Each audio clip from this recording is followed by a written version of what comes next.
আমরা সকলেই অবগত ত্রয়োদশ জাতীয় সংসদ নির্বাচন গতকালে অনুষ্ঠিত হয়েছে। তো আল্লাহ তাআলা যাদেরকে চেয়েছেন আল্লাহ তাআলা তাদেরকে নির্বাচিত করেছেন। তো আল্লাহ তাআলা আমাদেরকে এমন একটি শান্তিময় সুশৃঙ্খল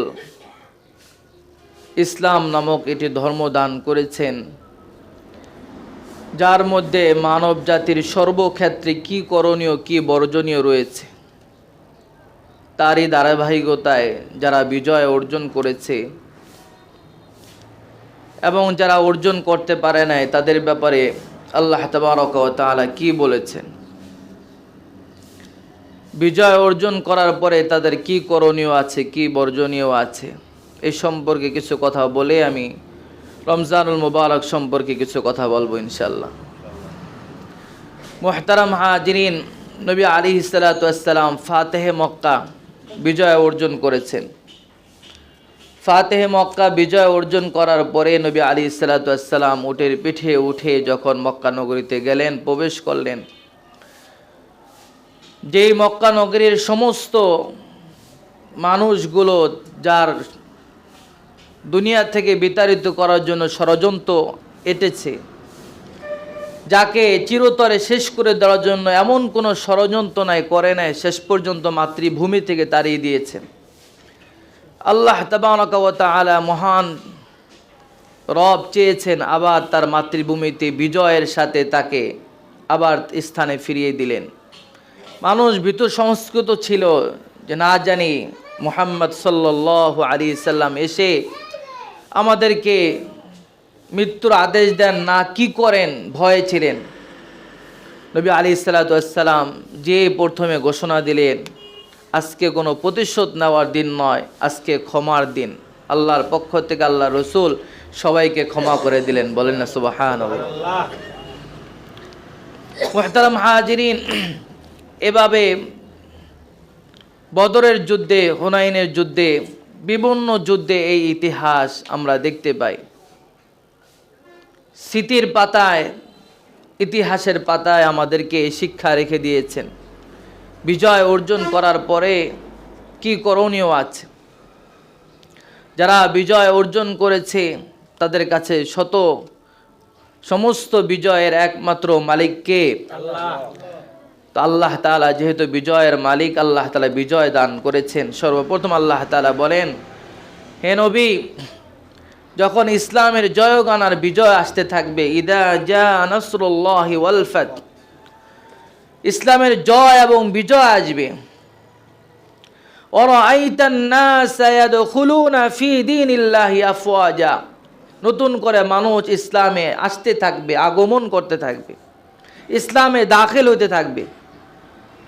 মানুষ যখন ইসলামের ছায়াতলে আসতে থাকবে তখন আপনার কাজ হবে আপনার এই বিজয় যিনি দান করেছেন, ফাসাব্বিহ বিহামদি রাব্বিকা ওয়াস্তাগফির, আপনার সেই প্রতিপয় আপনার মালিকের জন্য আপনি শুকর গুজার করতে থাকেন, বলেন না সুবহানাল্লাহ। এখান থেকে শিক্ষা হলো আজকে যারা বিজয় অর্জন করেছে তারা সকলেই কার কৃতজ্ঞতা আদায় করবে? আল্লাহ। সকলেই বলবে আলহামদুলিল্লাহ, বিজয় দান করেছেন যিনি, তার কৃতজ্ঞতা প্রকাশ করতে থাকবে। ফাসাব্বিহ বিহামদি রাব্বিকা ওয়াস্তাগফির, আর একটা গুণ আল্লাহ তাআলা বলেছেন ওয়াস্তাগফির। যারা বিজয় অর্জন করেছে তাদের আর একটা গুণ হলো তারা আল্লাহর কাছে যে এই বিজয় অর্জন করতে গিয়ে, দীর্ঘ মেহনত করতে গিয়ে কত মানুষের সাথে উঠা বসা হয়েছে, কেউ যদি কোনো কষ্ট পেয়ে থাকে আচরণবিধি অথবা কথার মাধ্যমে, তাহলে আল্লাহ তাআলা বলেন ওয়াস্তাগফির, তুমি আমার কাছে ক্ষমা প্রার্থনা করো, তুমি ক্ষমা চাও। ইন্নাহু কানা তাওয়াবা, সর্বশ্রেষ্ঠ ক্ষমার অধিকারী কে? আল্লাহ। তাহলে আজকে যারা বিজয় অর্জন করেছে তাদের জন্য দুইটা গুণ আল্লাহ তাআলা বললেন। এক নম্বর গুণ বলেন আল্লাহ তাআলা, ফাসাব্বিহ বিহামদি রাব্বিকা ওয়াস্তাগফির ইন্নাহু কানা তাওয়াবা। যেহেতু আল্লাহ তাআলা বিজয় দান করেছেন, তা আল্লাহ তাআলার ইবাদত আমাদের জন্য অনস্বীকার্য। এই জন্য প্রথমে রবের দাওয়া তাসবিহ পাঠ করা, আলহামদুলিল্লাহ, আল্লাহ তুমি আমাকে বিজয় দান করেছো, যে উদ্দেশ্য আর মাকসাদ নিয়ে তুমি আমাকে বিজয় দান করেছো, সে উদ্দেশ্য আর মাকসাদ যেন আমি পরিপূর্ণ পালন করতে পারি।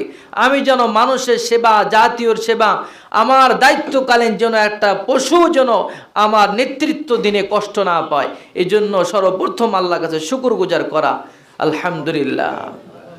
দ্বিতীয়ত আল্লাহ তাআলার কাছে আস্তাগফির, ইস্তেগফার পাঠ করা, আল্লাহ তুমি আমাকে ক্ষমা করে দাও, বিগত দিনে যাই হয়েছে সামনে যেন আমার দ্বারা কোনো ইনসান কষ্ট না পায়, কোনো প্রাণী যেন কষ্ট না পায়, আমাকে যেন ন্যায় ও নিষ্ঠার সাথে আমার এই দায়িত্বগুলো পালন করার তৌফিক তুমি আমাকে দান করো। মুহতারাম হাজিরিন, পৃথিবীর ইতিহাসে বড় বড় বিজয় আমরা দেখেছি, যেরকম আমাদের বাইতুল মুকাদ্দাস বিজয় করেছেন ইসলামের ইতিহাসে সেনানী নায়ক, বিশাল এক ইতিহাস, সুলতান সালাউদ্দিন আইয়ুবী রহিমাহুল্লাহ। যখন তিনি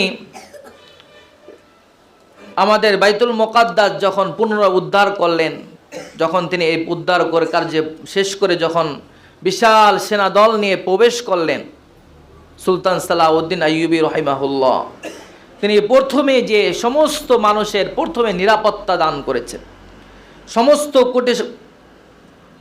কুশটর বাহিনী তাদের যত গির্জা ছিল সবগুলোকে নিরাপত্তা দান করেছেন, এবং তিনি যত এবাদতখানা আছে, যেই কোনো ধর্ম অবলম্বীদের এবাদতখানাগুলো তিনি মানুষের থেকে সমস্ত পর্যায়ের নিরাপত্তা এটা স্থির করেছেন। তারপরে মানুষের ন্যায় ও নিষ্ঠা এটা তিনি মানুষের সচক্ষুভাবে মানুষের সামনে প্রতীয়মান করেছেন। মুহতারাম হাজির, এভাবে পৃথিবীর ইতিহাসে অনেক মহাযোদ্ধা ইসলামের বিজয় উদযাপন করার ক্ষেত্রেও তারা অনেকটা আমাদের কালচার আমাদের সামনে এসেছে। অনেক ক্ষেত্রে দেখা যায় আমাদের বিজয় উদযাপন করতে যে আমাদের ইহুদি নাচারা কালচার যেন আমাদের মাঝে না চলে আসে। বিজয় যেহেতু আল্লাহ তাআলা আমাদেরকে দান করেছেন, তার মানে এটা ইবাদত, তো ইবাদতটা ইবাদতের মধ্য করেই উদযাপন করতে হবে। আল্লাহ রসুল সাল্লাল্লাহু আলাইহি সাল্লাম যখন বিজয় উদযাপন করেছেন বদর যুদ্ধে, তখন সারা রাত তাসবিহ তাহলিল ইবাদতের মধ্যে কাটিয়ে দিয়েছেন। বলেছেন, আল্লাহ এই ক্ষুদ্রতম জনসংখ্যক মানুষ নিয়ে বিশাল বড় দলে একমাত্র তুমি ছাড়া বিজয় দেওয়ার জন্য আর কিন্তু কেউ ছিল না, যেহেতু তুমি বিজয় দান করেছো আমি তোমারই শুকরগুজার আদায় করেছি। সুবহানাল্লাহ। মুহতারাম হাজিরিন, এভাবে হুনাইনের যুদ্ধে আমাদের বিশাল এক ইতিহাস। আমাদের প্রতিপক্ষ আমাদের চেয়ে অনেক সংখ্যায় কম ছিলেন, মুসলমান অনেক বেশি ছিলেন, কিন্তু মুসলমানদের মধ্যে আত্মগর্ব চলে আসার কারণে আল্লাহ তাআলা বিজয় ছিনিয়ে নিয়ে গেছে। এই জন্য এর থেকে বোঝা যায় বিজয় আল্লাহ দিয়েছেন, এতে আমার গর্ব করার কিছুই নেই। বিজয় যিনি দিয়েছেন অহংকারও কার? তার। মুহতারাম হাজিরিন, এই জন্য ইসলামের বিজয় মানে ন্যায় প্রতিষ্ঠা ও অন্যায়ের অবসান ঘটানো।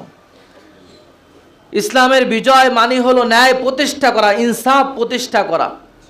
আমাদের প্রত্যেক জায়গায় সে আমার বিপক্ষে ছিল, সে আমার মতের বিরুদ্ধ ছিল, যে হোক না কেন, এখন আমাকে ন্যায় প্রতিষ্ঠা করতে হবে, আমাকে ইনসাফ কায়েম করতে হবে, আমাকে অন্যায়ের অবসান ঘটাতে হবে।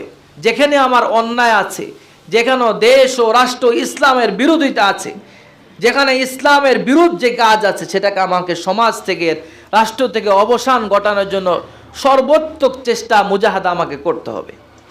মুহতারাম হাজির, আমরা দোয়া করি আল্লাহ তাআলা যাদেরকে বিজয় দান করেছেন তাও ন্যায় ও ইনসাফের সাথে তাদের দায়িত্বগুলো পালন করা তৌফিক দান হয়। সকলে বলি আমিন।